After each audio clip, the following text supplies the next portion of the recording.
was re-victimized in this trial. He had to go through all kinds of testimony between him and Miss Simon. The mother of a teen who was sexually assaulted by his tutor speaks out to us, saying that she can't believe what her son had to go through in court. The saga ended today when a jury found Grand Rapids Catholic Central School tutor Abigail Simon guilty on 4 of the 5 charges she faced. We talk with people on both sides of this case, and 24-hour News 8's Tom Hillen is live with their strong reactions. Tom? Well, good evening, Brian and Marley. Simon is here at the Kent County Jail tonight. Here is a look at her new mugshot shot earlier this evening. She is expected to spend years in prison. Now, this was a trial where the 33-year-old tutor tried to convince the jury that she was the victim, that it was the teen that forced her to have sex. We, the jury, find the defendant, Abigail Simon, guilty. Today saw the end of an emotional trial that saw the defense trying to paint the teen victim as a rapist.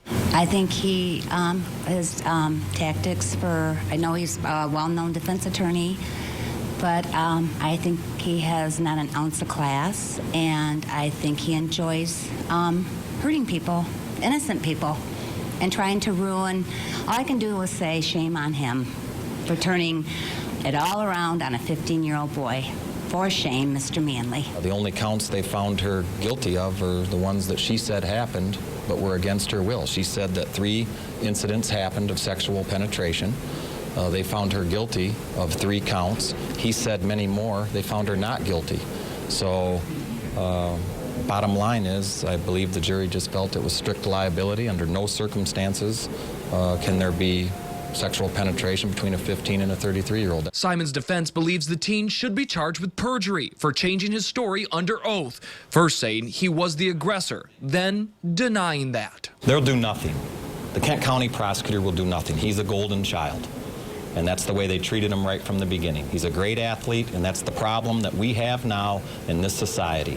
People get away with things. No, he's not a golden boy, but he loves the Lord. He believes in God. He was re-victimized in this trial. He had to go through all kinds of testimony between him and Miss Simon, the true text messages about about what happened between the 2 of them. It's hard for me to talk about, too. I'm a grown woman, and I would have had a hard time going through that testimony. Simon's attorneys tell us that they will appeal today's conviction. The teen's mom says that they are not worried about a possible appeal overturning the decision made today. Marley. And Tom, you know, we have heard a lot of criticism in regards to the tutor's attorney. Does the defense feel that maybe they were too harsh? Are they backpedaling a little bit about what they did, considering the verdict here? They are absolutely not backpedaling. They are standing by the decision they made when they went to trial, the case that they were going to put forth to the jury. They said that they felt confident in their decision to do that, and that they stand by their decision to present that case to the jury. All right, we'll see what happens during this appeals process. Obviously not over. Tom, thank you. The jury, made up of 11 women and 1 man, deliberated for more than 8 hours. Here's specifically what they decided. They found Simon guilty of 3 counts of first-degree criminal sexual conduct and 1 count of accosting a child for immoral purposes. She was found not guilty of a 4th count of first-degree CSC.